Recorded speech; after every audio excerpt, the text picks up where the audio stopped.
ज्ञान में ऐसा ज्ञान है। देख कौड़ कितना बड़ा मुकदमा मोल ले लिया चाणक्य ऋषि ने बगैर ज्ञान के। ऐसे अग्नि में हाथ डाल देते हम अपने आत्मा। परमात्मा कहते तुमने उस दरगाह का, तुमने उस सच्चे दरबार का मैल नहीं देखा।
गरीब केशव बंजारा भया, बालिद भरी विचार, मन इच्छा पूर्ण करी, खुद कबीर केशव अवतार। जगत गुरु तत्वदर्शी संत रामपाल जी महाराज जी के सानिध्य में दिनांक 7, 8, 9 नवंबर 2022 को दिव्य धर्म यज्ञ दिवस का आयोजन किया जा रहा है।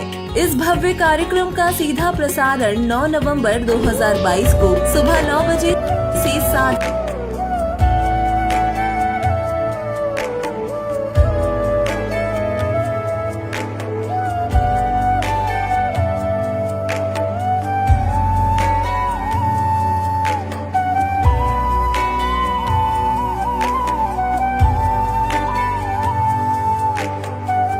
गीता में अर्जुन को स्वयं भगवान कह रहे हैं कि उस परमेश्वर की शरण में जा, उसके लिए उन संतों के पास जा जो तत्वदर्शी हो।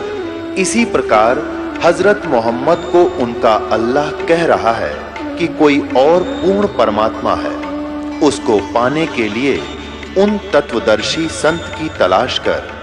वो प्रभु कौन है, ये जानने के लिए कृपया अवश्य सुनिए जगत गुरु तत्वदर्शी संत रामपाल जी महाराज के अमृत वचन।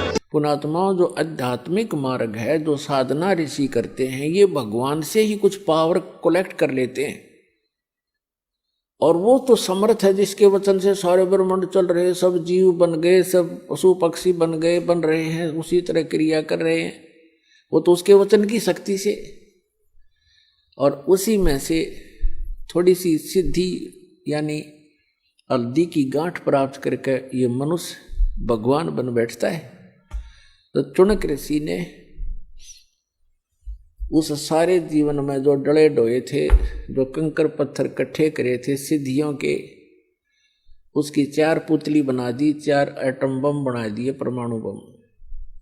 एक पुतली छोड़ दी, उसके इतने टुकड़े हो गए एक पुतली के, और उस 18 करोड़ सेना का सेकंडों मिनटों के हिसाब में नाश कर दिया, कत्लेआम कर डाला।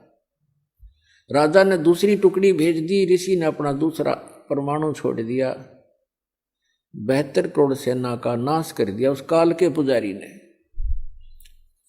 अब गीता अध्याय नंबर 7 के श्लोक नंबर 18 में गीता ज्ञानदाता कहता है ये ज्ञानी आत्मा है तो उदार अच्छी आत्मा है, चले थे भगवान पाने के लिए, लेकिन ये मेरे वाली अनुतम अटल अटल अनुतम, यानी मेरे वाली ही अनुतमाम अति घटिया गति में स्थित रहे। अब देखो, चुनक ऋषि ने 72 करोड़ सेना का नाश कर दिया। पुण्यात्माओं, चाहे कोई तीर तो मार दे, कोई तलवार से काट दे, कोई गोली लाठी तो मार दे, पत्थर तो मार दे, उसको उतना ही पाप लगता है। और चाहे कोई वचन से मार दे, उसका वो हथियार है तो उतना ही अपराधी है जितना कि गोली से मारने वाला होता है। अब पूरी पृथ्वी पर चुनक ऋषि की महिमा होगी, लेकिन उस कमबख्त ने ये नहीं पता था, न तो अपने भविष्य में बबुल बिजली। अब यहां परमात्मा कहते हैं 72 अक्षौणी अक्षय करी चुनक ऋषि स्वर एक, ये दे धारे जोरा फिर ये सभी काल के वेख। ओए होए, सूक्ष्म वेद में बताया परमात्मा ने कि 72 अक्षौणी अक्षय करी, 72 अक्षौणी का नाश कर दिया उस चुनक ऋषि स्वर एक। पुण्यात्माओं, ये सूक्ष्म वेद की वाणी कोई बालकों की नहीं है। ये इतना गूढ़ रहस्य छुपाए हुए हैं अपने अंदर। ये इन आज तक के ये कबीर पंथीर फलाने इन रोज पढ़ते थे, गरीबदासी इनका कख भी समझ में नहीं आया। चुनक ऋषि स्वर एक, ऋषि स्वर जैसे मुनि मुनिवर, ऋषि ऋषिवर, ऋषिश्वर यानी ऋषियों में श्रेष्ठ, उन श्रेष्ठों में भी श्रेष्ठ, परम श्रेष्ठ ऋषि। उस परम श्रेष्ठ ऋषि के ये काले कर्म है, ये कर्तव्य है काले कारनामे। क्या बताते हैं कि 72 अक्षौणी अक्षय करी चुनक ऋषि स्वर एक, उस अकेले ने 72 करोड़ का नाश कर दिया। और फिर बताते हैं दे धारे जोरा फिरे, जोरा माने मौत, क्या ये चलती फिरती मौत है तुम जिनको ऋषि कहा करते थे। ये दे धारे जोरा फिरे, जोरा माने मृत्यु, ये सभी काल के भेख। एक दुर्वासा नाम के ऋषि थे, ऐसे सिद्धि ये काल की साधना करके ओम नाम तक की, और ये भी सिद्धि युक्त हो गए।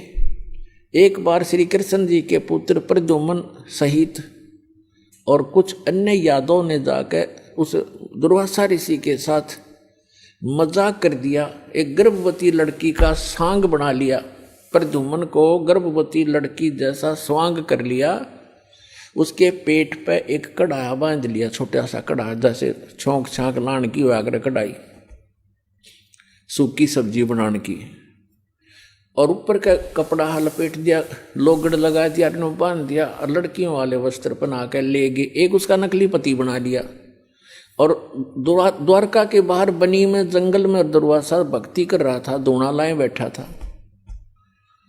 तो सबको ये हो गया था नगर में कि बड़ा पहुंचा हुआ ऋषि है, भविष्य भूत और वर्तमान की सारी जानता है। तो वो श्री कृष्ण जी की आड़ में अभिमानी हो गए थे यादव सारे, वो श्री कृष्ण तो ऊपर किसी ने नहीं मानने थे।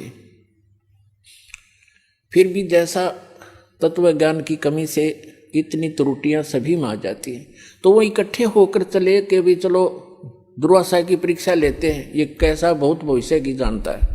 दुर्वासा जी के पास जाकर कहने लगे कि महाराज जी, इनके बहुत दिनों के बाद विवाह के 10-20 वर्ष के बाद परमात्मा ने सुनी है, और ये इसकी पत्नी है, इसको गर्भ रहा है। ये उतावले हो रहे हैं ये जानने के लिए कि इनके पुत्र होगा या पुत्री। आप तो भूत भविष्य की सारी जानते हो। दुर्वासा ने देखा अपना जानते हैं, दूरबीन लगा के, वो तो सारा फंड था। उसने श्राप दे दिया उनको कि इससे यादव कुल का नाश होगा। भागो उठाया चमटा, फिर वो करी लाल आंखें, वो बालक भाग लिए। उसके वचन से 56 करोड़ यादव आपस में लड़के मर गए, कट के कत्लेआम कर दिया उन्होंने। उस वचन से इतना प्रभाव हो गया उनमें, आपस में लड़ मरे। तो यहां क्या कहते हैं, सूक्ष्म वेद में कहा है कि दुर्वासा कोपे तहां समझने आई नीच, और 56 करोड़ यादव कटे वह मची रुधिर की कीच। ओए होए, 56 करोड़ आदमी कटका मर गया आपस में लड़के, दुर्वासा के श्राप थे। श्री कृष्ण रक्षा नहीं कर सका। श्री कृष्ण जी के पोते पड़पोते स्वयं उसके बच्चे सारे मारे गए। तो यहाँ संत कहते हैं, गरीबदास परमात्मा कबीर जी कहा करते थे अपने सुख संवेद जो गरीबदास जी को दिया, उसमें कहा है कि दुर्वासा को पे तहाँ, बच्चा ने मजाक कर दिया, इतनी सजा दिया करते हैं। कहते हैं ये इंसान नहीं, ये नीच व्यक्ति है, तुम इनको ऋषि समझते थे। दुर्वासा कोपित तहाँ यानी कुपित हुए और समझ न आई नीच। उस दुष्ट इंसान ने इतना भी नहीं सोचा तो क्या बकवास करने जा रहा है, इससे क्या गाड़ी गल जाएगी, ये संत है, ऋषि हो तुम। संता को उसको कितना दुख झेले, बद्दुआ नहीं देते संत, ये तो काल के सांप थे। कहते हैं दुर्वासा को पे तहाँ समझने आई नीच और 56 करोड़ यादव कटे, वहां मची रुधिर की कीच, गारा मच गई लहू की, रक्त की। अपना आत्माओं आपको अब समझ में आवेगा कौन कितने पानी में। तो इसके विषय में कहा करते डंब करें डूंगर चढ़े, सुख संवेद में कहा है डंब करें डूंगर चढ़े। डंब माने पाखंड, लोग दिखावा धूना ला कर बैठेंगे ऊंचे से स्थान पे, दुनिया दूर तो देखो महात्मा तपस्या कर रहा है, फिर उसका चढ़ावा शुरू हो, उसका दूध पानी शुरू हो जा। कहते हैं डंब करें डूंगर चढ़े, अंतर जीनी झोल और जग जाने दुनिया जाने, यो भक्ति करे, ये बोवन सूल बबूल, ये तो अपने भविष्य में की करके कांटे बीज रहे। अब जो तुणक ऋषि था उसने जो 72 करोड़ सेना मार दी उस राजा की, बेमतलब बकवास करी। ऋषि का अपना अलग से फील्ड है, साधक का, राजा का अपना फील्ड है, वो अपना काम करे, ऋषि अपना करे। ठीक है, कोई आवे तो सलाह अच्छी दे, ना हो तो भाई वो अपने काम में लग रहा या के बकवाद भाई उसने कहने थी बुद्धि ठिकाने करूंगा, अपने कर्म बिगाड़ दिए। जो थोड़ी बहुत वह पूंजी इकट्ठी करी थी उसमें पेंचर कर लिया, सारे जीवन का नाश कर। अब क्या होगा, इतना कुछ करने के बाद भी इनके कुछ भक्ति, तो उसके बाद भी भक्ति की वो अंश शेष रह जाते हैं, उसके कारण जाएगा ब्रह्मलोक में ओम नाम के जापते, वहां अपनी पूंजी नाश करके फिर पृथ्वी पर जन्म लेगा ये, और पृथ्वी पर फिर मनमाने राजा भी बन जा पूरी पृथ्वी का। इतनी तपस्या इतनी साधना हो जाती है इनकी, और फिर 84 लाख योनियों के चक्कर में भी पढ़ना ही पढ़ना पड़ेगा। जब इसका 84 लाख योनियों में कष्ट उठाने का नंबर आवेगा, जब ये कुत्ता बनेगा ये चुणक ऋषि, और इसके सिर में जख्म होंगे, कीड़े पड़ेंगे, और वो कीड़े जो 72 सोनी सेना मारी थी इसने चूट चूट कर खाएंगे। तो पुण्यात्माओं परमात्मा के सद्यात्म ज्ञान से आपको पता चलेगा कि कौन से, जैसे गीता अध्याय नंबर 7 के श्लोक नंबर 29 में कहा है कि तत्वदर्शी संत जब मिल जाएगा वो व्यक्ति तत्ब्रह्म से परिचित हो जाते हैं, संपूर्ण अध्यात्म ज्ञान से, सभी कर्मों से परिचित हो जाते हैं उस तत्व ज्ञान में। ऐसा ज्ञान है। देख कौन कितना बड़ा मुकदमा मोल ले लिया चुणक ऋषि ने बगैर ज्ञान के। ऐसे अग्नि में हाथ डाल देते हम अपने आत्मा। परमात्मा कहते तुमने उस दरगाह का, तुमने उस सच्चे दरबार का मैल नहीं देखा और धर्मराज के तिल तिल का लेखा। उस सच्चे परमात्मा के आदेश से धर्मराज यहाँ का जो चीफ जस्टिस है एक ब्रह्मांड का, कहते हैं वो एक मासा कम नहीं कर सकता, तिल की वृद्धि नहीं कर सकता, वो उसको सब भोगने पड़ेंगे तुमने। जैसे भी सोच भी अगर गलत रखते हो तुम, सोच का भी भोग भोगना पड़ेगा। आपने कर दिया हो तो कहना है क्या है। अब जो प्रसंग चल रहा है,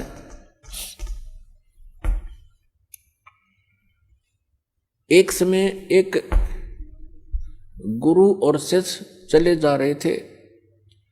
रास्ते में एक मछियारा मछली पकड़ रहा था किसी सरोवर से, और वहां से जाल भर के और बाहर डाल रहा था। वो तड़प तड़प कर शरीर छोड़ रही थी। उस लड़के ने, शिष्य ने, छोटा बालक था 10-15 वर्ष का, उसने पूछा गुरुजी ये प्राणी जो ऐसा अपराध कर रहा है इसको क्या सजा मिलेगी? गुरुजी कहने लगे बेटा फिर बताऊंगा, आजा। सुमन कर अपना चलते सफर कर रहे थे। 4-5 वर्षों के बाद क्या देखा, एक हाथी का बच्चा मस्ती में उछल कूद मचा रहा था। उछल कूद करते करते 2 वृक्षों के बीच में फंस गया।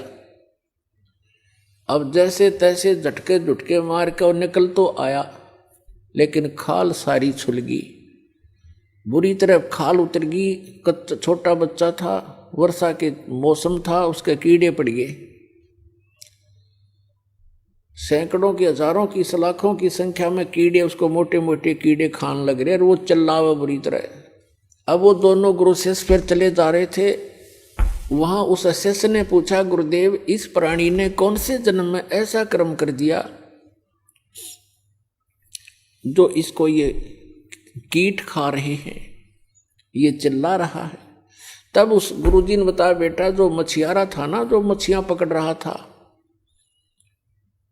और वो मछियां तरफ तरफ कर जीभ छोड़ रही थी, प्राण त्याग रही थी, ये हाथी का बच्चा वो मछियारा है और ये कीड़े वो मच्छी हैं। आज अपना टेट फॉर टेट ये भोग रहा है, प्राप्त कर रहा है। तो पुण्यात्माओं परमात्मा कहते तुमने उस दरगाह का मैल नहीं देखा और धर्मराज के तिल तिल का लेखा। उस भगवान के दरबार में, यानी धर्मराज के दरबार में एक एक तिल का हिसाब होगा आपका, पाई पाई का, एक एक नए पैसे का। तो प्रसंग जो चल रहा है, अब हम आते हैं जो दास आज आपको सत्संग सुनाने चाह रहा था, अभी तो भूमिका बनी है।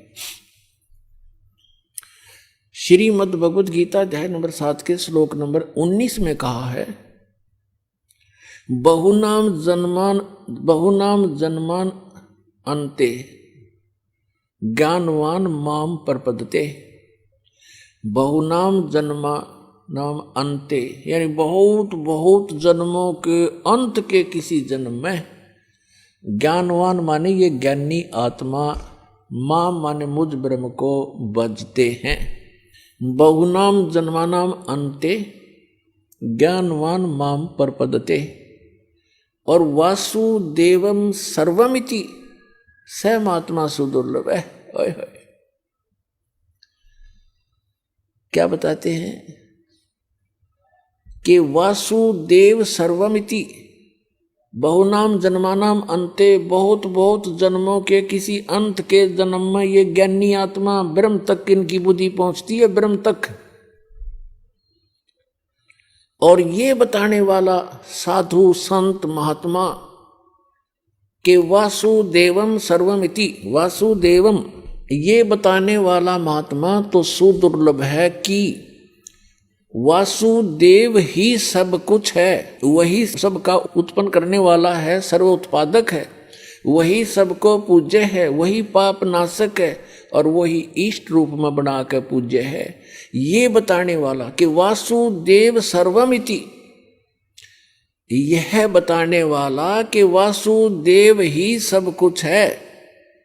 ये तो कंटिन्यू ज्ञान चल रहा है। पहले तो तीनों गुणों ब्रह्मा विष्णु महेश तक की भक्ति को खुद रिजेक्ट कर दिया, अपने सतर की तीनों की भक्ति को रिजेक्ट करके ब्रह्म कह रहा है ये काल श्री कृष्ण में प्रवेश करके कि मेरी भक्ति केवल ज्ञानी आत्मा करते हैं, और वो भी मेरे सही ज्ञान को ना समझ कर मेरे वाली ही घटिया अनुतम इस गति में स्थित रहे। हो गया स्पष्ट। अब ये कहता है कि ब्रह्म से ऊपर जिसकी बुद्धि जाती है, ब्रह्म तक भी मुश्किल तो ये ज्ञानी आत्मा कोई किसी अंत के जन्म में, बहुनाम जन्मानाम अन्ते ज्ञानवान माम परपदते, बहुत बहुत जन्मों के किसी अंत के जन्म में किसी ज्ञानी आत्मा की बुद्धि ब्रह्म तक पहुंचती है। और वासुदेव सर्वमिति, वो वासुदेव है सब कुछ, उसी वही पाप नाशक है, वही पूजा के योग्य है, वही सबका इष्ट होना चाहिए और वही पूर्ण मोक्षदायक है, वो सारी सृष्टि का रचने वाला है। ये बताने वाला महात्मा तो सुदुर्लभ है, बड़ी मुश्किल से मिलेगा। अपने आत्माओं, ये गीता और वेद कोई बालकों के लेख थोड़े ही थे, ये ऋषि महर्षि शर्मार के चले गए, इनको कख नहीं पता चला। क्या बताते हैं? सूक्ष्म वेद में परमात्मा ने स्वयं आकर बताया है कि 9 मन सूत उलझिया और ये ऋषि रहे जखमार और सतगुरु ऐसा सुलझा देगा उलझन दूजी बार। परमात्मा जुलाहे का काम करते थे और 1 किलोग्राम एक शेर सूत उलझ जाता, वो कच्चा सूत, उसको सुलझाने में 2-2, 3-3 दिन की दाढ़ी चली जाती थी उनकी। अगर गांठ पड़ गई तो धनी का सूत, फिर वो कपड़ा महंगा बेकारी, उसके उल्टा पटक जा और पैसे लेने आ रहे, तो उसको सुलझाना पड़ता था कि ये टूटे नहीं, और तब वो कपड़ा बन सकते थे जब उनकी दाढ़ी बननी थी। तो कहने का भाव ये है कि ये जो तत्व, ये जो आध्यात्मिक जो सूत है, एक शेर की बजाय इसने तो 9 मन सूत उलझा दिया, 360 किलोग्राम। परमात्मा कहते हैं अनजान ऋषियों ने 9 मन सूत उलझिया, ये ऋषि रहे जखमार और सतगुरु ऐसा सुलझा दे उलझे न दूजी बार। अब ऐसा सुलझा दिया इस दास ने परमात्मा की दया से। इस कलयुग में नहीं उलझेगा यू तत्व ज्ञान।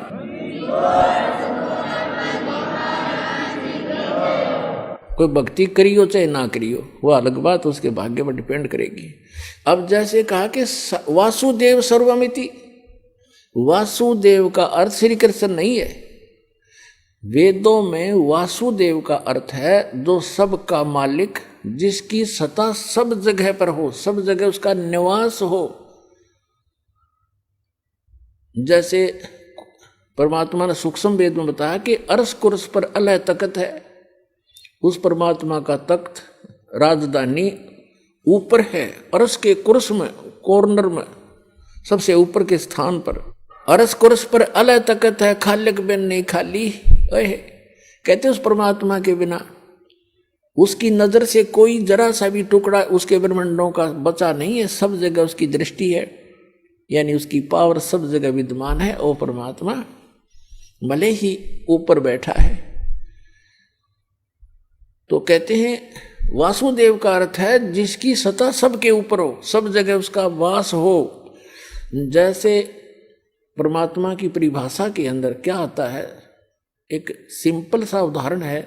जैसे एक तहसीलदार भी साहब कहलाता है, एक एसडीएम भी साहब कहलाता है, और डीसी और कमिश्नर, मंत्री, मुख्यमंत्री, प्रधानमंत्री ये और राष्ट्रपति, ये सभी साहब कहलाते हैं। लेकिन इनका अपना क्षेत्र होता है, इनकी अपनी अक्षमता होती है पावर की।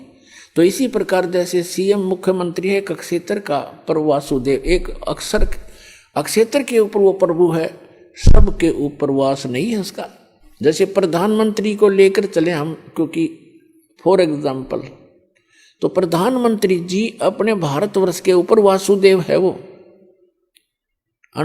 इतना संकेत बतेरा आपने समझने के लिए। तो पूर्ण परमात्मा परम अक्षर ब्रह्म जो है, जैसे गीता अध्याय नंबर 15 के श्लोक नंबर 16 और 17 में 3 पुरुष बताए हैं, एक सरपुरुष, एक अक्षर पुरुष, एक परम अक्षर पुरुष, उत्तम पुरुषत्व ने। तो गीता अध्याय नंबर 8 के श्लोक नंबर 1 का उत्तर अर्जुन ने पूछा कि वो किम तत्ब्रह्म, जो आपने तत्ब्रह्म बताया है कि उसको जानने के बाद 7वें अध्याय के 29वें श्लोक में, तो फिर साधक जरा और मरण से छूटने का प्रयत्न करता है। 8वें अध्याय के प्रथम मंत्र में अर्जुन के पूछने पर कि किम तत्ब्रह्म, वो तत्ब्रह्म क्या है, गीता ज्ञानदाता सरपुरुष ने, यह सरपुरुष है गीता ज्ञानदाता, ये कहता है वो परम अक्षर ब्रह्म है। 8वें अध्याय के 3रे श्लोक में श्रीमद् भगवत गीता। तो गीता अध्याय नंबर 15 के श्लोक नंबर 16 और 17 में 3 पुरुष हैं, सरपुरुष, अक्षर पुरुष और परम अक्षर पुरुष। तो उसमें बताया कि सरपुरुष और अक्षर पुरुष तथा इनके अंतर्गत जितने जीव हैं, ये खुद भी, और इनके अंतर्गत जितने प्राणी हैं इनके ब्रह्मांडों में, तो ये सभी नाशवान है, स्वयं भी नाशवान है, जीवात्मा किसी की नहीं मरती। तो सरपुरुष के 21 ब्रह्मांड का स्वामी है वो वासुदेव नहीं है, ब्रह्म। और श्री कृष्ण केवल एक विभाग का मंत्री है, सतोगुण विभाग के मंत्री हैं एक ब्रह्मांड के अंदर। वो केवल अपने विभाग में ही प्रभु है, वो पूरे ब्रह्मांड में भी स्वामी नहीं है। जैसे एक विभाग का मंत्री होता स्टेट में, वो अपने विभाग पर ही मालिक है, दूसरे विभाग में वो इंटरफेरेंस नहीं कर सकता। इसी प्रकार इस काल भगवान जो है ये एक ब्रह्मांड में एज ए चीफ मिनिस्टर समझ लो, और इसके ऐसे ऐसे 21 ब्रह्मांड है, सब में एक जैसे रोल करता है। तो ये 21 ब्रह्मांड में प्रभु है, ये सर्वव्यापक नहीं है, सबके ऊपर प्रभु यानी वासुदेव नहीं है। जो अक्षर पुरुष और 7 संघ ब्रह्मांड का स्वामी है, प्रभु है, वो वासुदेव नहीं है, सब जगह उसकी प्रभुता नहीं है। और वो परम अक्षर ब्रह्म है, वो कंप्लीट गॉड है, उसका ओवरऑल कंट्रोलर है, उसका सभी असंख्य ब्रह्मांडों पे इंक्लूडिंग सरपुरुष और अक्षर पुरुष, इनके ऊपर भी उसकी प्रभुता है, वो है वासुदेव। तो गीता अध्याय नंबर 7 के श्लोक नंबर 19 में स्पष्ट किया है कि बहुनाम जन्मानाम अन्ते ज्ञानवान माम प्रपद्ये, और वासुदेव सर्वमति सहमात्मा सुदुर्लभ है, ये बताने वाला के वो वासुदेव ही सब कुछ है, उसी की पूजा करनी चाहिए, वो पाप नाशक है। गीता अध्याय नंबर 15 के श्लोक नंबर 17 में कहा है कि उत्तम पुरुष तू अन्य परमात्मा इति उदारते, यह लोक तरमावि से विवर्ती अवे ईश्वर है। उत्तम पुरुष तो इन दोनों से, सरपुरुष और अक्षर पुरुष से वो श्रेष्ठ भगवान परम अक्षर परम तो कोई और है, और वो वही भगवान कहलाता है। और तीनों लोकों में प्रवेश करके सबका धारण पोषण, सबका वही पालक है। जैसे गीता अध्याय नंबर 15 के श्लोक नंबर 1 से 4 का स्पष्ट किया है कि ऊपर को लटका हुआ संसार रूपी वृक्ष है, और उसका तना तो समझो अक्षर पुरुष, उसकी मोटी डार सरपुरुष, और 3 शाखा है, ये तीनों देवता रजगुण ब्रह्मा सतगुण विष्णु तमगुण शिव जी, और 5 रूप संसार। और जो गुप्त है वो जड़ कौन है, वो परम अक्षर ब्रह्म है। तो परम अक्षर ब्रह्म रूपी मूल से, जड़ से ही सभी संसार रूपी वृक्ष को आहार प्राप्त होता है। तो इसलिए गीता अध्याय नंबर 15 के श्लोक नंबर 17 में कहा है कि उत्तम पुरुष तू अन्य परमात्मा इति उदारते। वैसे पुण्यात्माओं, परमात्मा की परिभाषा अगर आपको बताने लगूंगा तो विषय अलग हो जाएगा, काफी समय लग जाएगा। परमात्मा उसको कहते हैं जो किसी की आत्मा नहीं दुखावे, कोई किसी का बेटा नहीं मारा, किसी की बेटी नहीं मारा, किसी का कैंसर नहीं करे, किसी का कोई दुख नहीं दे, केवल सुख दे, उसको परमात्मा कहते हैं, श्रेष्ठ आत्मा। और हम उस परमात्मा को ना समझकर इस काल को परमात्मा कहने लगे। और किसी का बेटा मर गया, किसी की बेटी मर गई, किसी का बाप मर गया, किसी की माँ मर गई, कुणबा का कुणबा घाणी, कैंसर से पीड़ित हाहाकार मच रहा है। ये परमात्मा का लोक है, परमात्मा का लोक सतलोक है, जहाँ दुख नाम की चीज नहीं। तो गीता अध्याय नंबर 15 के श्लोक नंबर 17 में स्पष्ट किया है कि उत्तम पुरुष तो इन दोनों से अलग है, वो श्रेष्ठ भगवान पुरुषोत्तम, और जिसको परमात्मा कहा जाता है। और ये लोक तरम अवश्य विवर्ती अवय ईश्वर है, जिस दो तीनों लोकों में प्रवेश करके सबका पालन करता है, वो है वो अविनाशी भगवान। तो कहते गीता अध्याय नंबर 7 के श्लोक नंबर 19 को परमात्मा पुण्यात्माओं, ये कंसेप्ट क्लियर करने के लिए 2 घंटे का सत्संग करना पड़ा, पहले भूमिका बनाने के लिए, ताकि आप बच्चों की बुद्धि वहां तक पहुंच सके। दास के बताना चाहे आपके ऊपर कैसे रहम हुआ है परमात्मा का, आपको शिक्षित किया। अगर अशिक्षित होते तो आप मेरा पत्थर मारते, ये क्या कह रहा है। और आज कुछ दिनों के बाद देखियो दास को पलकों पे बिठाएगी पूरा संसार।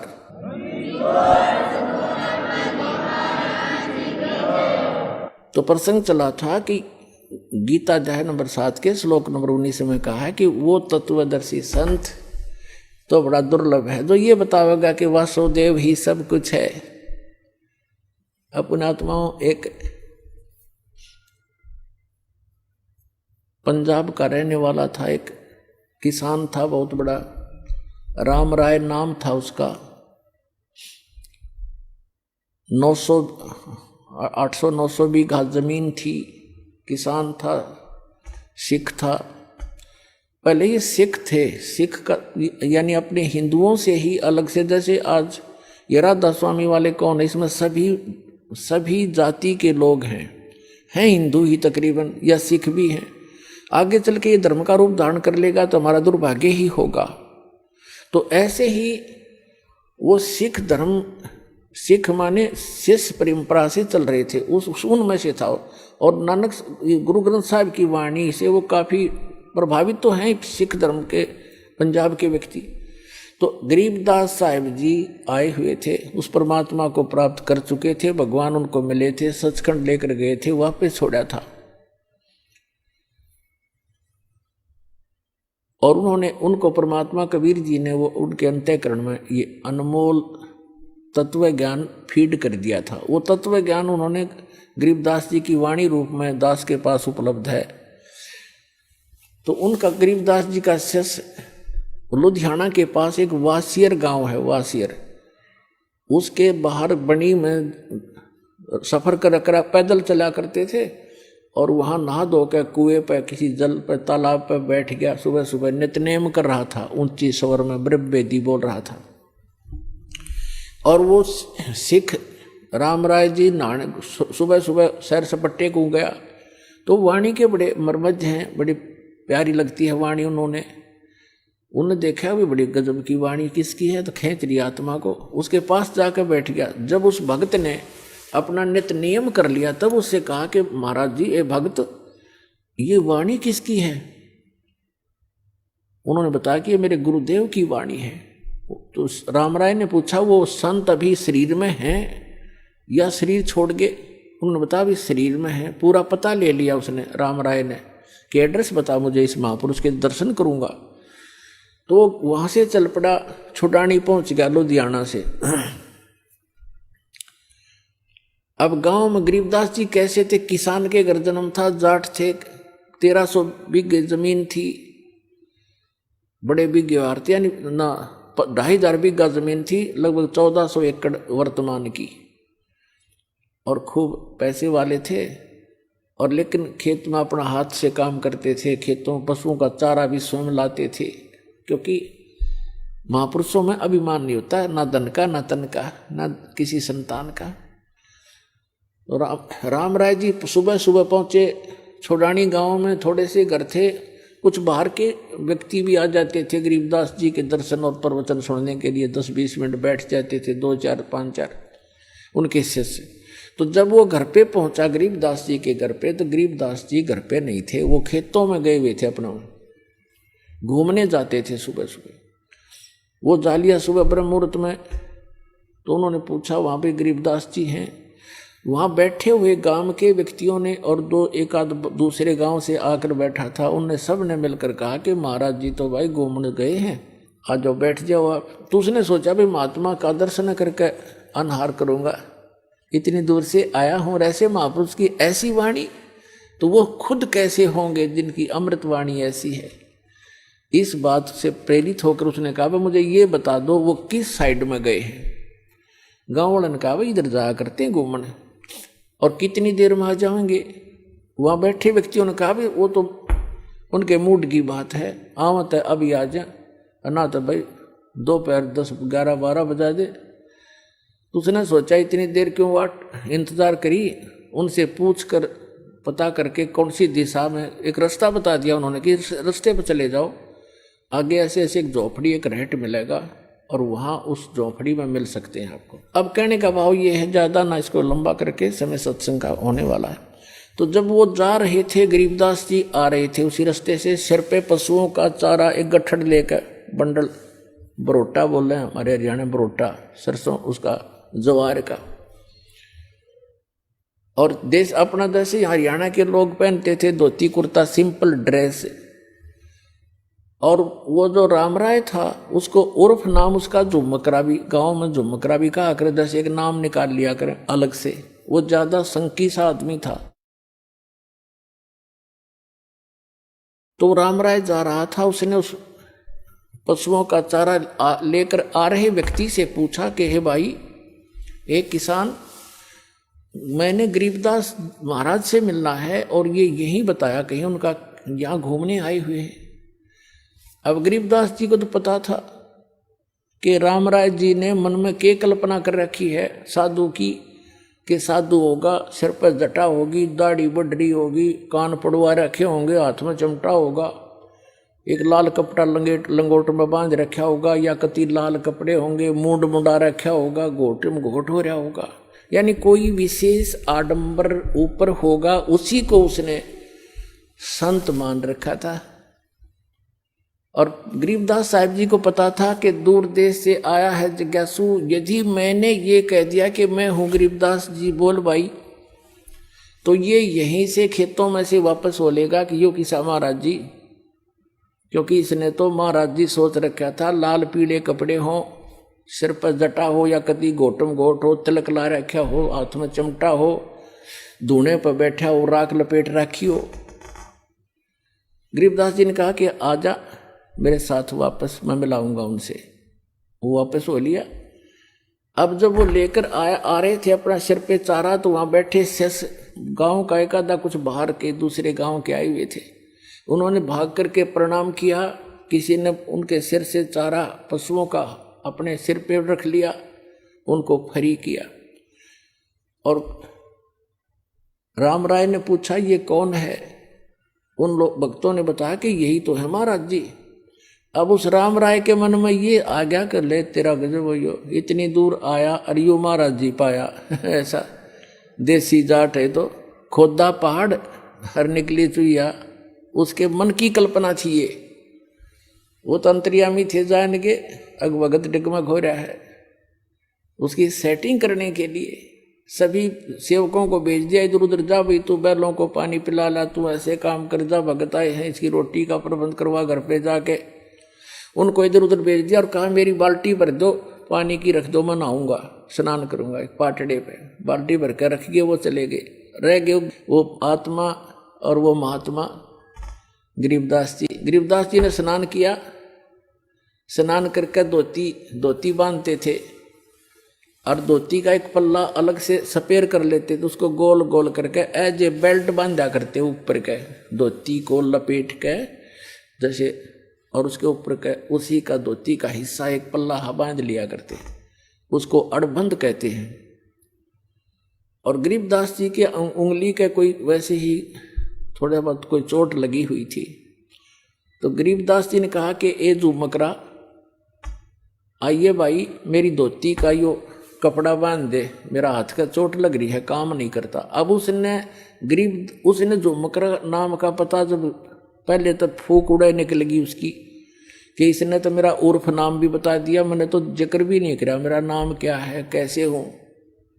उसका कुछ शंका हुई, भाई झूमकरा मैंने मेरे को गांव में तो कहा करते, पर यहां कैसे पता लग गया झूमकरा। और परमात्मा ने इसलिए कहा उसको झूमकरा क्योंकि उसका मन झूम रहा था कि यो किसा महाराज जी बता कहाँ आ गया, मेरे कैसा जमींदार है, किसान है, अच्छा काया माया में इतनी दूर आया, नंगे पैदल चल के आया।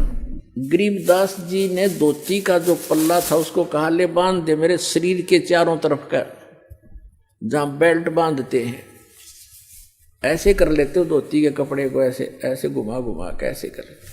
और उसने कहा कि ले बांध दे मेरे चौगर दे। वो चारों तरफ का लपेट कर ऐसे गांठ लगाने लग गया। वह गांठ शरीर के अंदर से निकल गया गरीबदास जी के शरीर से, और कब उस धोती का लग गई कपड़े का। और गरीबदास जी ने ऐसे मुंह कर लिया दूसरी साइड में जैसे देख ना रहे हों। झुमकरा ने सोचा उस राम राय ने तेरा गांठ उल्टी लाएगी दिखे तो फिर लगा, फिर वो ऐसे ही शरीर के अंदर से निकलाई धोती का गांठ लाएगी। तीसरी बार वो प्रयत्न करने लगा, जब कहने लगा गरीबदास जी ने कहा कह रहे झुमकरा मैं तो तेरे जैसा आदमी हूं, या गांठ क्यों ना लगती तेरे ते। जब उसने ऊपर को देखा उनके मुंह की तरफ, क्योंकि राम राय जी विष्णु जी के पुजारी थे, भले ही वो शिष्य थे, सिख थे। जब उन्होंने ऊपर देखा तो श्री विष्णु जी का रूप बन गया। इतने से ऊपर गरीबदास जी का मोर मुकुट, हाथ में शंखर चक्र गदा, चरणों में पड़ गया, पैर पकड़ दिए है महाराज, भूल लगी, मैं तो गलत सोच लिया मैंने आपके बारे में, आप तो भगवान हो। फिर देखा तो फिर गरीबदास ने कहना। अब उसने सोची मैं विष्णु जी का पुजारी हूं और इसने मुझे उस उर्फ नाम से पुकार दिया, इसलिए मैं प्रभावित हो गया, मेरी ही कोई कल्पना होगी। तो फिर डांट गया अपने मन ने, ना भगवान तक होना। फिर वो बैठ गया, कोई शक्ति है जरूर जिसके ऊपर मैंने कुछ देखा है, और इसके शरीर से धोती अंदर से शरीर से निकल गई। फिर कहने लगा परमात्मा बोल, गरीबदास जी कहने लगे बच्चा बैठ जा। 2 घंटे ज्ञान दिया उसको, सारी सृष्टि रचना सुनाई, सतत्व ज्ञान समझाया। हम सुल्तानी नानक तारे दादू को उपदेश दिया, जात जुलाहा भेद नहीं पाया, काशी माए कबीरवा। तब उस झुमकरा ने, उस राम राय ने कहा भगवान ऐसा ज्ञान तो आज तक किसी ने बताया नहीं मारे थे। तब गरीबदास जी ने कहा था कि तत्व भेद कोई ना कह रे झूमकरा, युग पैसे ऊपर नाच सुनो राई झूमकरा, कोटों मध्य कोई नहीं रे झूमकरा, अरबों में कोई गर्क सुनो राई झूमकरा। ए झूमकरा राय कहते हैं, राय साहब यानी हे जैसे लैंडलॉर्ड था वो, कि हे राय झूमकरा, ए राय साहब, करोड़ों कहते हैं तत्व भेद किसी के पास नहीं है, ये सब पैसे ऊपर ढोल पीट रहे हैं, पैसे उद्देश्य लेकर ये दंत कथा सुना रहे हैं। तत्व भेद कोई ना कह रहे झूमकरा, ये पैसे ऊपर नाच सुनो रहे झूमकरा, अरबों में कहते कोटों मध्य कोई नहीं रहे झूमकरा, अरबों में कोई गर्क सुनो रहे झूमकरा। इन करोड़ संतों में आपको कोई संत नहीं मिलेगा, अरबों में कोई एक गर्क मिलेगा। गर्क माने कंप्लीट इन ऑल रिस्पेक्ट, यानी सैचुरेटेड, जिसके पास ज्ञान भी पूरा हो, जिसके पास मंत्र भी पूरे हों, जिसको अधिकार भी हो परमपिता की ओर से। कैसे? ऐसा संत तुझे अरबों में पावेगा, करोड़ों में भी नहीं मिलेगा। और वही गीता जी कहती है कि बहु नाम जनमाना मनते ज्ञानवान माम प्रपते, वासुदेव सर्वमति स महात्मा सुदुर्लभ है। तो पुण्यात्माओं, तुम्हारा सौभाग्य आपका कि दास आपको वो संत मिल गया है जिससे विश्व का कल्याण हो सकता है। बोलो सतगुरुदेव।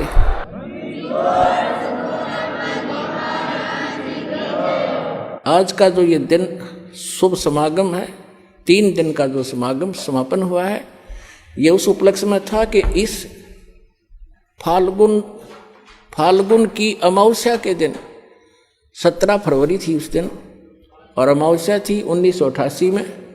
दास का पूज्य गुरुदेव मिले थे, मेरा जीवन सफल हुआ था, आध्यात्मिक जन्म हुआ था दास का।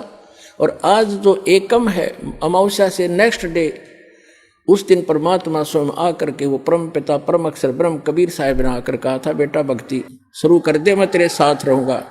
तो ये दोनों दिन इकट्ठे हैं, और पुण्यात्माओं अपना कल्याण कराओ।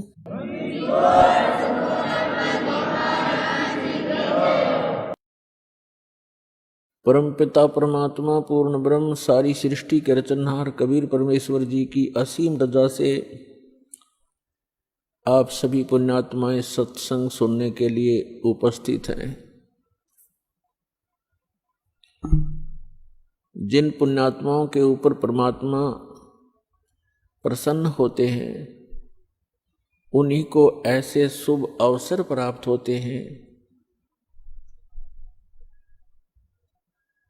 पुण्यात्माओं, परमात्मा कहते हैं, स्वयं आकर के अपना ज्ञान हमारे लिए विस्तार से बताते हैं कि मानुष जन्म पाके जो नहीं रटे हरि नाम, और जैसे कुआ जल बिना फिर बनवाया क्या काम। मनुष्य जीवन का मुख्य कार्य परमात्मा की भक्ति करना, शुभ कर्म करना और पुण्य दान करके अपना मोक्ष कराना। और ये ना करके हम अन्य ही जुगाड़ में यहाँ की अस्थायी व्यवस्था को ही सुचारू बनाने के लिए दिन रात लगे रहते हैं, फिर मृत्यु को प्राप्त हो जाते हैं। परमात्मा कहते हैं, ये आपकी बुद्धिमता नहीं है। मनुष्य जीवन का मुख्य काम है पूर्ण संत की खोज करे, उसके पश्चात उसके बताए अनुसार शास्त्र अनुकूल साधना मर्यादा में रहते हुए करे, और अपने निर्वाह के लिए भी कार्य करे। क्योंकि यहाँ आपको ऐसा स्थान मिला है और ऐसा शरीर है, ये किराए पर चलेगा। इसमें सुबह शाम कुछ डालते रहोगे तो ये आपका बॉडी, आपका शरीर काम करता रहेगा, अन्यथा ये खराब हो जाएगा। और जिस लोक में आप रह रहे हो, यहाँ कर्म करके ही प्राप्त होगा। और जो सत साधना जिसको मोक्ष प्राप्ति की विधि कहते हैं कि जो सच्ची साधना सतगुरु से प्राप्त हो जाती है, उस भक्ति के करने से पूर्ण मोक्ष हो जाता है। पूर्ण मोक्ष प्राप्त प्राणी उस लोक में चला जाता है जहां पर इसको कर्म किए बिना ही प्राप्त होता है। श्रीमद् भगवत गीता के अंदर उसको निष्कर्मे मोक्ष कहा है। वहां जाने के बाद कोई भी बगैर काम किए ही आपको सब कुछ प्राप्त होगा। इसलिए आप जिस स्थान पर रह रहे हो, ये आपने कर्म करते करते भक्ति करनी पड़ेगी। निर्वाह के कर्म करते करते आपको भक्ति के कर्म भी करने पड़ेंगे। इसलिए प्रत्येक सदग्रंथ के अंदर जो प्रावधान है वो इसी प्रकार का है। सबसे पहले आपको श्रीमद् भगवत गीता का प्रमाण देते हैं कि उसमें कैसी भक्ति करने को कहा है और उस भक्ति के करने का तरीका कौन सा है और वो साधना है कौन सी। श्रीमद् भगवत गीता अध्याय नंबर 8 के श्लोक नंबर 1 में अर्जुन ने पूछा कि भगवान, आपने श्रीमद् भगवत गीता अध्याय नंबर 7 के श्लोक नंबर 29 में 29 में कहा है कि मेरे ज्ञान का जो आश्रय कर लेते हैं, कौन से ज्ञान का? गीता अध्याय नंबर 4 के श्लोक नंबर 32 और 34 में एक विशेष उल्लेख है कि सच्चिदानंद घन ब्रह्म अपने मुख कमल से स्वयं ही यहां आकर के एक यथार्थ ज्ञान बताता है, उसको तत्व ज्ञान कहते हैं। तो चौथे अध्याय के 34वें श्लोक में कहा कि उस तत्व ज्ञान को तत्वदर्शी संत ही जानते हैं। उन तत्वदर्शी संतों के पास जाकर के उस तत्व ज्ञान को अर्जुन ग्रहण करो। यदि आप पूर्ण मोक्ष प्राप्त करना चाहते हो, यदि आप उस शाश्वत स्थान को प्राप्त करना चाहते हो, गीता अध्याय नंबर 18 के श्लोक नंबर 62 में, गीता अध्याय नंबर 15 के श्लोक नंबर 4 में, गीता अध्याय नंबर 18 के श्लोक नंबर 66 में जो प्रमाण दिया है कि अर्जुन तू सर्वभाव से उस परमेश्वर की शरण में जा, उसकी कृपा से तू परम शांति को और शाश्वत स्थान अर्थात उस अमर लोक को प्राप्त होगा, सनातन परम धाम को प्राप्त होगा, जहां जाने के बाद साधक फिर लौटकर कभी संसार में नहीं आते। तो गीता अध्याय नंबर 7 के श्लोक नंबर 29 में गीता ज्ञानदाता कहता है कि जो मेरे इस ज्ञान का आश्रय कर लेते हैं और तत्वदर्शी संत की खोज कर लेते हैं, वे व्यक्ति फिर क्या करते हैं? जरा मरण मोक्षाय यतन्ति ते तत् ब्रह्म विदु कृत्स्नम अध्यात्म अखिल च कर्मम। आइए अब हम उन श्रद्धालुओं के अनुभव जानते हैं जो जगत गुरु तत्वदर्शी संत रामपाल जी महाराज जी से दीक्षा प्राप्त कर चुके हैं तथा उनके द्वारा बताए गए भक्ति मार्ग पर चल रहे हैं। नमस्कार सर। नमस्कार सर। सर क्या नाम है आपका? योगेंद्र चंद। योगेंद्र जी आप कहाँ से हैं? मैं गांव लाली, जिला दारचूला, महाकाली अंचल, नेपाल का रहने वाला हूं। योगेंद्र जी, संत रामपाल जी महाराज से नाम दीक्षा आपने कब ली? 1/11/2010 को मैंने संत रामपाल जी महाराज जी से नाम उपदेश लिया था। सर, संत रामपाल जी महाराज से नाम दीक्षा लेने से पहले आप क्या कोई भक्ति साधना भी करते थे? जी, मैं हनुमान जी का 22 वर्ष तक मैंने साधना की है और साथ में ब्रह्मा, विष्णु, महेश और माँ दुर्गा और भगवती की पूजा करते थे, जहाँ पे हमेशा हर महीने में या साल में हमेशा बलि चढ़ाते थे और दुर्गा माँ की पूजा साल में भागवत और हिंदू समाज के मुताबिक जो भागवत होते हैं और ये लगाया करते थे, 9 दुर्गा पूजा करते थे, और जिसमें साल में काफ़ी खर्चा आ जाता था और लाभ कुछ भी नहीं मिलता था हमें, और ज़्यादा घर में ज़्यादा परेशानी ही रहती थी। घर में कभी बच्चे बीमार हो जाते थे, कभी माताजी बीमार हो जाती थी, और घर में कलेश भी बहुत ज़्यादा बढ़ते रहे, और भूत प्रेतों का इतना ज़्यादा दबदबा था कि घर में हर समय रोज़ाना कलेश और झगड़ा के सिवा और कुछ भी नहीं होता था। और पिताजी और मम्मी का तो हमेशा ही झगड़ा रहता था, जिस कारण से हमें काफ़ी परेशानी होती थी। और पूरा जीवन में मतलब पूजा इतना करते थे, माताजी भी लगभग बहुत ज़्यादा पूजा करती थी माँ दुर्गा की। जो हमारा मंदिर है भगवती मंदिर गांव में, उसमें हमेशा जोत जलाने के लिए डेली वहाँ पे पूजा अर्चना करते थे। घर में भी मंदिर बना हुआ था जिसमें रोज़ाना पूजा किया करते थे, लेकिन उस पूजा से कोई लाभ भी नहीं हुआ, और रात दिन घर में झगड़ा होना, घर में इतनी परेशानी हो गई थी कि हम लोग कर्ज में भी काफ़ी ज़्यादा डूब गए थे, जिसमें कम से कम 18-20 लाख रुपया कर्जा हो गया था। तो मैं काफ़ी परेशान रहता था कि ये कर्ज भी ज़्यादा बढ़ ही रहा है और घर में कोई लाभ हो नहीं रहा है, और पत्नी भी काफ़ी ज़्यादा बीमार रहती थी, जिसमें उसका एक पाँव हमेशा मतलब दर्द रहता था। सर, जैसे कि आपने बताया कि आपको बहुत ज़्यादा परेशानी थी, तो क्या संत रामपाल जी महाराज से नाम दीक्षा लेने के बाद आपकी परेशानियां ठीक हुई? जी, बहुत ज़्यादा ठीक हुआ है। मेरा मानसिक तनाव ज़्यादा रहता था, और जो भी शरीर में जो दर्द था, मेरा बैकबोन में काफ़ी पैरालाइज की शिकायत हो गई थी। इस साइड से यहाँ से लेके पूरे नसें पूरे ब्लॉक हो गए थे, और जो ये शरीर है एकदम दुबला हो गया था मेरा, लगभग 50-52 kg का रह गया था मैं खुद इतना परेशान रहता था कि अब ये क्या होगा। और मैं ये सोच रहा था कि ये शरीर एकदम काम योग्य नहीं रहा। मैं काफ़ी मतलब एक्सरसाइज बहुत ज़्यादा करता था पहले, और एक समय ऐसा था कि मैं 500 बैंड और 500 सिटअप आर्मी में होने की वजह से मैं हर चीज़ एक्सरसाइज करता रहता था। 5 किलोमीटर बीपीटी और ये चीज़ें एक्सरसाइज करते थे हम लोग।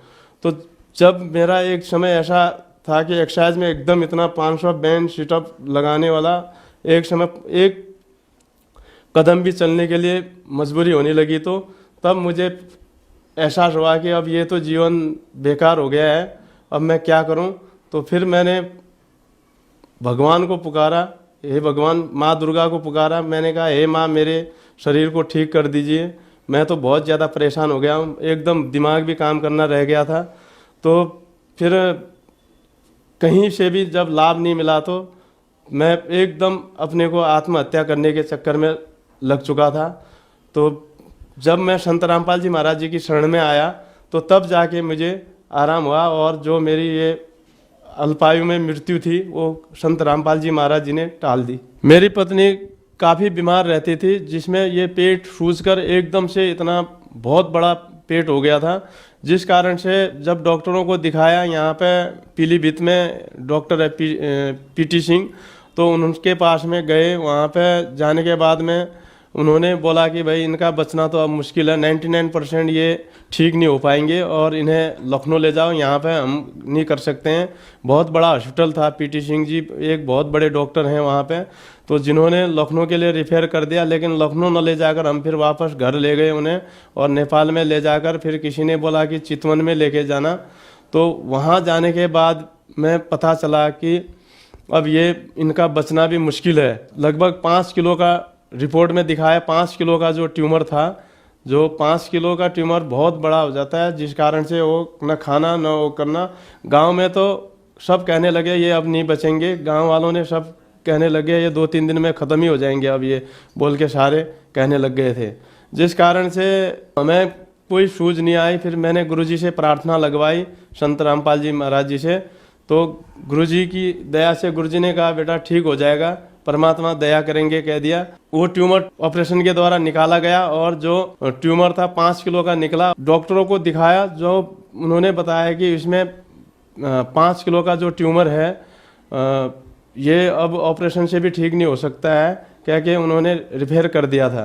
उत्तर प्रदेश पीलीभीत के पास में जो डॉक्टर है पीटी सिंह जी, वहाँ पे दिखवाया तो उन्होंने कहा कि भैया ये इनके पेट में बहुत बड़ा ट्यूमर हो चुका है, इनका ऑपरेशन होगा, वो भी बचने के कोई चांसेस नहीं है, हमारी बस की बात नहीं है, कह के उन्होंने लखनऊ ले जाने के लिए कहा। तो जब हम वहाँ से चले गए वापस घर, तो फिर पत्नी के लिए हमने गुरुजी से प्रार्थना लगवाई, संत रामपाल जी महाराज जी से प्रार्थना लगवाने के बाद में गुरुजी का आदेश आया कि ठीक हो जाएगा कह के। तो परमात्मा की दया से वो ऑपरेशन जो है सक्सेस हो गया और पत्नी की जान बची। आज लगभग 5-6 साल हो गए हैं जो कि पत्नी ठीक से है। मेरे पिताजी एक बार आश्रम में आए हुए थे और मैं भी उस टाइम में ऑन सर्विस में था, वहाँ हैदराबाद से मतलोक आश्रम बरवाला में आ गया था। तो गुरुजी के लिए दर्शन के मैं लाइन में लगे हुए थे पिताजी और हम, तो हमारी चर्चा होने लगी। इतने में पिताजी को अधरंग मार गया और उनका पूरा जो ये गला है यहाँ से घूमकर यहाँ तक पहुँच गया। तो बाद में काफ़ी देर तक वो होता रहा। गुरुजी के दर्शन होके हम लोग जैसे ही चले गए तो फिर ये काल का बहुत ज़्यादा अटैक था वहाँ पे, और ज़्यादा मतलब उनका परेशानी होने लगी। गला बिल्कुल यहाँ से मुड़कर पूरा एकदम टेढ़ा हो गया। तो हम लोग वहाँ पर रोने लगे, चिल्लाने लगे। फिर मैंने गुरुजी से प्रार्थना लगवाई। उसी टाइम में गुरुजी के दर्शन हो रहे थे, तो गुरुजी ने आदेश दिया ठीक हो जाएगा, चिंता मत करो कहा। और फिर अमृत जल मांगा। अमृत जल जैसे ही दिया, पिताजी का जो गला एकदम से टेढ़ा हो रखा था वो सही हो गया। और फिर वहीं पर जो आश्रम में नॉर्मल हॉस्पिटल फर्स्ट एड के लिए बनाया हुआ था, उसमें नॉर्मल इलाज करके पिताजी ठीक हैं आज। हमारे घर में जो पिशाच पूजा होती थी, पूरे खानदान के लोग आते थे और वो पिशाच पूजा साल में एक बार किया करते थे, जिसमें माताजी भी बहुत ज़्यादा उसमें कांप जाते थे और घर में शांति के लिए ये सारा कार्य करवा लेते थे। लेकिन ये कोई कुछ उस पूजा से कुछ भी लाभ नहीं होता था और ज़्यादा घर में क्लेश झगड़ा बढ़ता ही रहता था। और खुद मुझे भी प्रेत की बाधा थी, जो बिल्कुल शरीर में एकदम से कंपन जैसा रहता था। जब संत रामपाल जी महाराज जी से नाम उपदेश लिया तो वो भी लाभ हुआ है। एक बार घर में लैट्रिन बाथरूम बनाने के लिए हमने एक खड्डा खोद रहे थे, जिसमें बच्चे भी वहाँ पे नॉर्मल काम छोटा मोटा काम कर ही रहे थे। तो मेरा लड़का था सबसे छोटा वाला त्रिदेव, जो वहाँ पे आ गया और ऊपर से जो शब्बल रखा हुआ था वो उसके सर पे गिर गया। तो वो बेहोश हो गया वहीं पे और उसको उठाकर हम दोनों, मेरी पत्नी और मैं, रोने लग गए। वहाँ पे वो एकदम बेहोश हालत में था। तो इतने में गांव के कुछ लोग आके कहते हैं कि इसको हॉस्पिटल ले जाओ। मैंने कहा हॉस्पिटल तो मैं नहीं ले जाऊंगा, चाहे जो भी होगा मेरे गुरुजी ही ठीक करेंगे, संत रामपाल जी महाराज जी कह के कहा। तो गुरुजी की दया से उसी टाइम में तुरंत लड़का थोड़ा होश में आ गया। फिर वहाँ पे गुरुजी का मंत्र चलवाया हमने, तो काफ़ी आराम हो गया। 2-3 दिन में लड़का अपने आप ही बिना दवा के ठीक हो गया। शब्बल लगभग 8-10 किलो केजी का होता है, लोहे का, जो लंबा होता है इतना बड़ा। वो एकदम से ऊपर से आया और उसमें ऐसे कांटे टाइप का था साइड में, जो उसके सीधा सर पे लगा और लगभग आधा इंच करीब सर पे घुस गया एकदम से इतना। तो खून बहुत ज़्यादा बहने लगा नॉर्मल। उस हिसाब से फिर गुरुजी से प्रार्थना करने के बाद में घर में ही ठीक हो गया। मुझे नशे की भी बहुत ज़्यादा लत थी, जो दारू, खैनी, गुटखा, भांग, तंबाकू सब चीज़ सेवन करता था। जब घर में जाता था तो रात को 12 बजे तक मेरे साथ के जितने भी मेरे दोस्त हैं आते थे और मैं छुट्टी में, लगभग कब छुट्टी गई पता नहीं होता था, लगभग 15-20 बोतल दारू भी लेके जाते थे आर्मी से। वो सारा दारू खाने के बाद में लगभग कई हज़ार रुपये का दारू फिर पी जाता था मैं, और पैसे की कुछ भी बचत नहीं थी। आज 11 साल से परमात्मा की दया से मेरा इन चीज़ों को पीना तो दूर, कोई पीता है तो उनको भी बताता हूँ कि भैया ये गलत चीज़ है, मत पियो। मैं जो दुख के दौर से गुजर रहा था, एकदम जो मेरे शरीर में जो पैरालाइज की शिकायत थी, जो मेरी आत्महत्या करने की जो ये प्रबल एकदम इच्छा हो रही थी कि मैं अब यहाँ हार चुका था इस संसार से, तो संत रामपाल जी महाराज जी की दया से आज मैं जिंदा हूँ। तो संत रामपाल जी महाराज जी की ही दया से हूँ।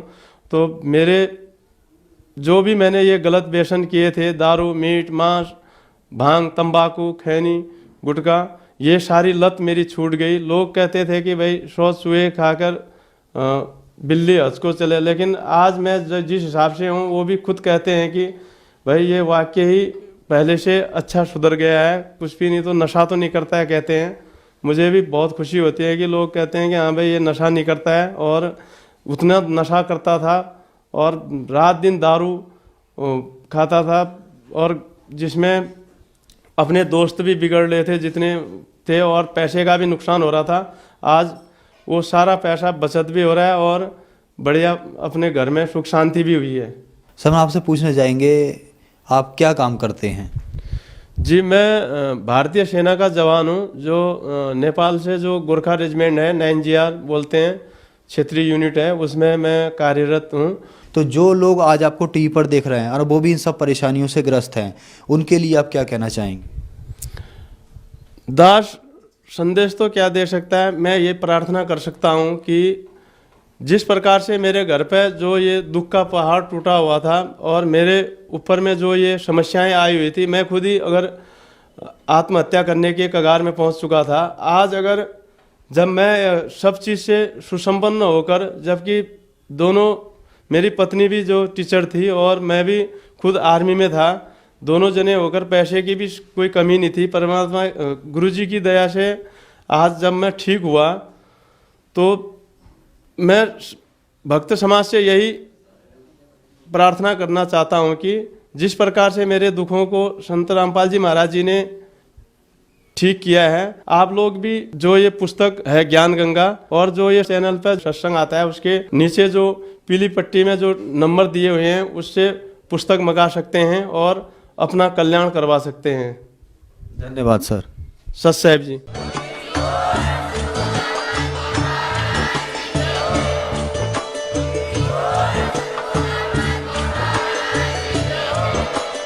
आप सुन रहे थे जगत गुरु तत्वदर्शी संत रामपाल जी महाराज जी के मंगल प्रवचन। अधिक जानकारी के लिए विजिट कीजिए हमारी वेबसाइट www.jagatgururampalji.org। संत रामपाल जी महाराज जी के शुभ आशीर्वाद से पूरे विश्व भर में 500 से भी ज्यादा नाम दीक्षा केंद्र हैं, जिन पर संत रामपाल जी महाराज जी द्वारा ऑनलाइन निशुल्क नाम दीक्षा दी जा रही है। अपने नजदीकी नाम दीक्षा केंद्र का